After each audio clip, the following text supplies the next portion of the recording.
Hey everybody, happy Father's Day. Want to just make sure and say a big, great big happy Father's Day to all our awesome dads.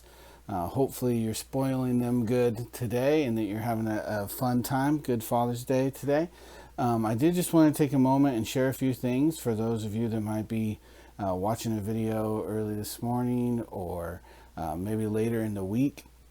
And I wanted to talk, I thought Father's Day would be a good time to kind of address something that I think comes up in when we're talking about what I've been talking about lately, about looking at God as our mother, just like we do God our Father, and starting to learn or at least be open to the idea that God is way bigger than maybe we've considered that God is, and that there's so many different ways that we can engage with and experience our Creator, and that at least according to the creation story and what it looks like, I think God's expression to us, there is as much of a female side of God as there is a male side, and it's important for us, I think, or at least important for some of us, to recapture that and experience that and let that be a way that we engage with our Creator. And so, anyways, I've got the chance to, at least last week when I preached on it, and I asked people to send me text right there on Sunday, and I heard something that I knew that I would hear because it's something that is out there as we talk about this, as other people have written about this, and kind of all through history. Believe it or not, this is not a new idea or theology, but this is something that's been around for a very long time. And so one of the arguments that has always been around against seeing God this way, and I think something that comes up in our hearts, is that if we see God as mother, somehow this is going to cheapen or diminish God as father.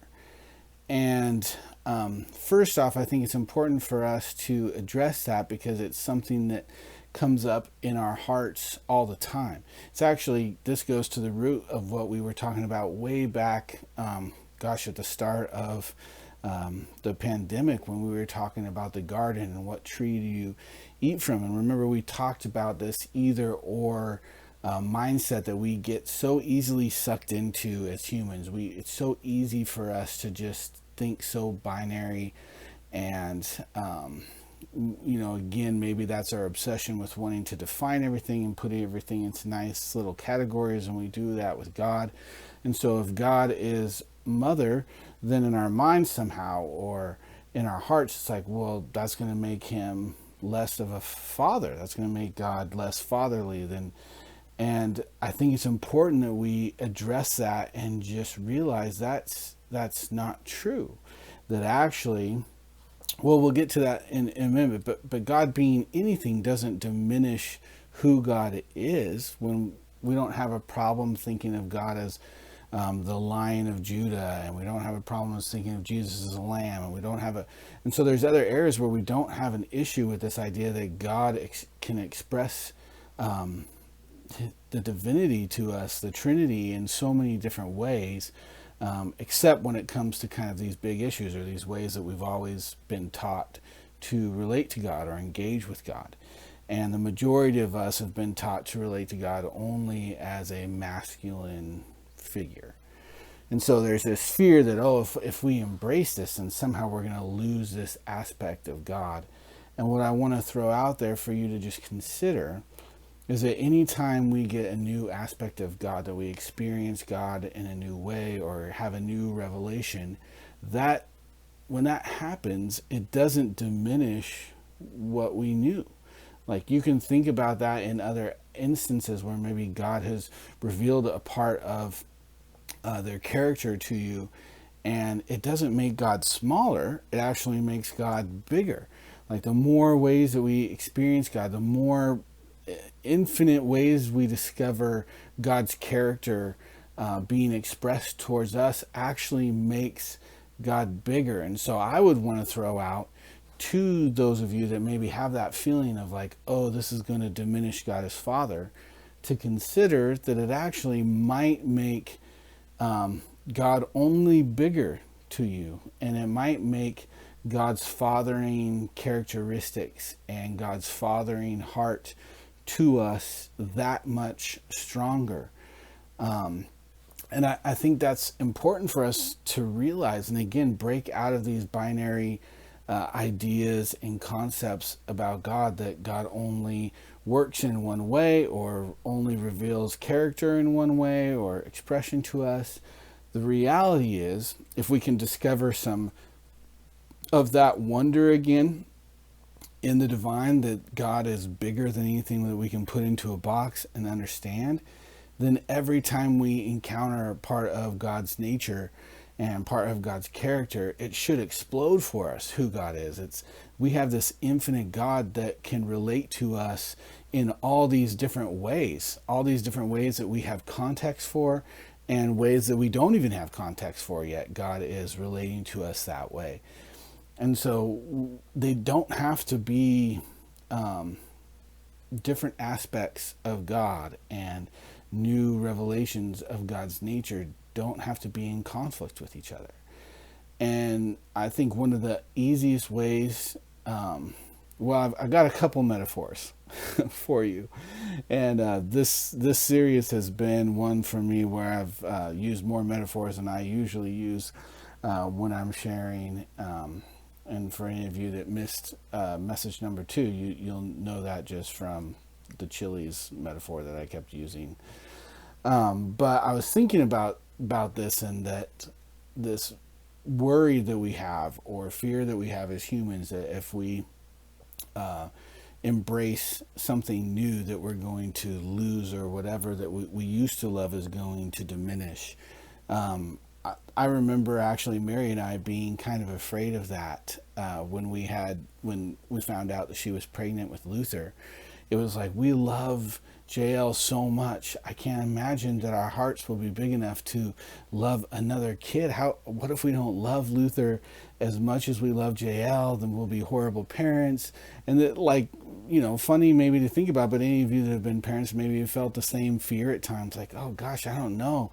Can we hold these two truths? Like, can we love JL as much as we love Luther, or Luther as much as we love JL? And the instant Luther was born, it was obvious to us that there was no tension there. Our hearts just expanded, and we loved this new human being as much as we loved the daughter that we already had. And so our hearts can do this, but it's also, I guess, not normal for us to be kind of afraid of new things, new things to engage with. And it's maybe a silly metaphor or analogy, but I was thinking about, we have some people in our church that really love Disneyland. We got some Disneyland crew, and they go to Disneyland, at least yearly, if not more, and they love it, right?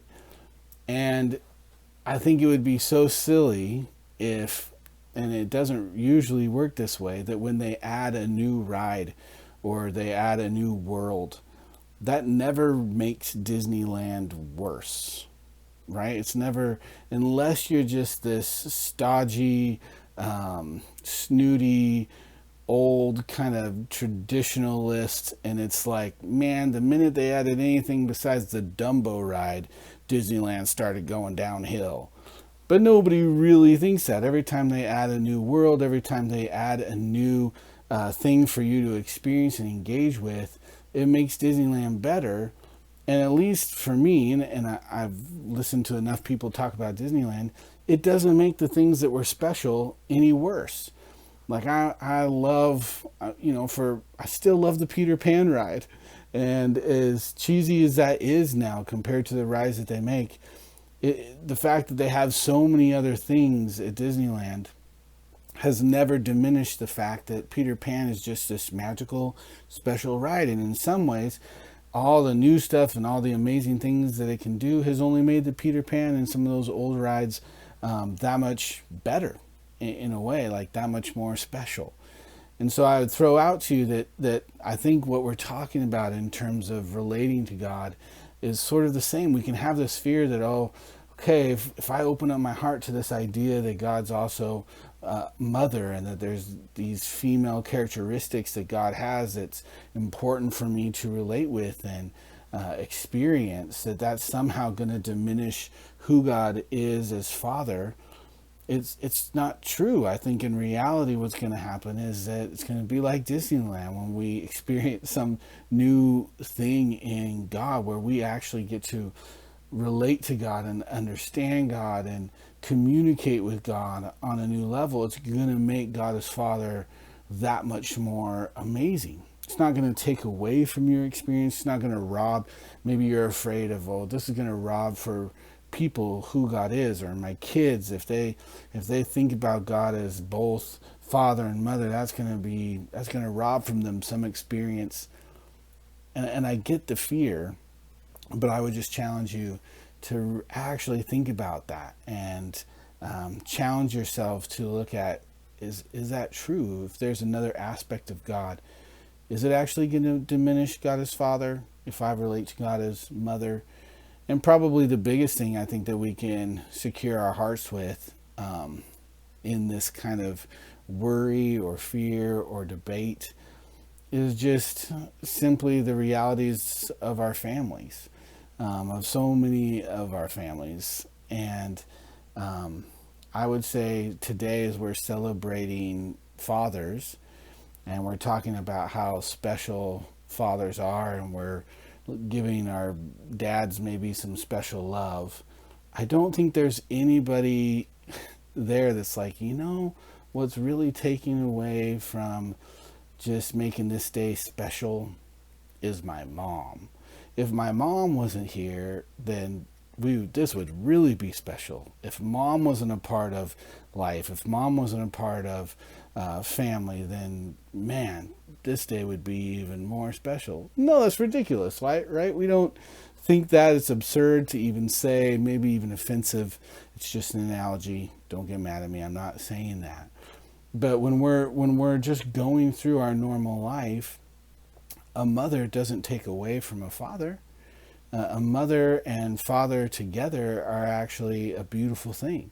When moms and dads are being who they're called to be, that experience for the child is incredible and amazing, and it doesn't take away from love, and it doesn't take away from relationship. In healthy families and in situations where there's real love and grace and kindness working there, a mom and a dad become this awesome team, and it doesn't take away. And so I guess even the way we function within our own families, we encounter this reality and can maybe still our hearts, that by embracing and seeing God as mother, it's not going to steal away from God being Father. And the two don't. I think what's important for us on the other side too, and maybe where we run into problems, is that because we think so binary, and we think so either or, and we think so, kind of everything's kind of at war with each other. And so maybe sometimes what happens when we're trying to bring out and trying to get people to appreciate the qualities of something else, we as humans feel like we have to diss on the other thing. And so that's very different. That's our own brokenness. That's our own issues, that we would feel like, to get people to receive God as mother, we're going to have to bash on God as Father. We're not talking about that at all. That's not what we're talking about. We're talking about extolling and talking about and worshiping and getting to know and relate to God as both, so that we have a deeper experience and revelation with God. So I hope that makes sense. I just wanted to get a little something out today, just to remind everybody that's maybe struggling right now to keep struggling your way through that.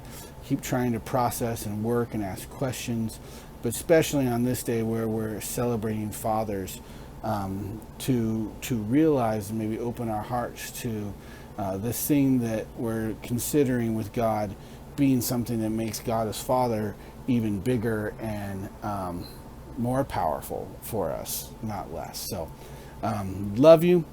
Stay tuned. I'm going to try to get out some stuff this week, just about where we are as a church and maybe some stuff on the horizon for us.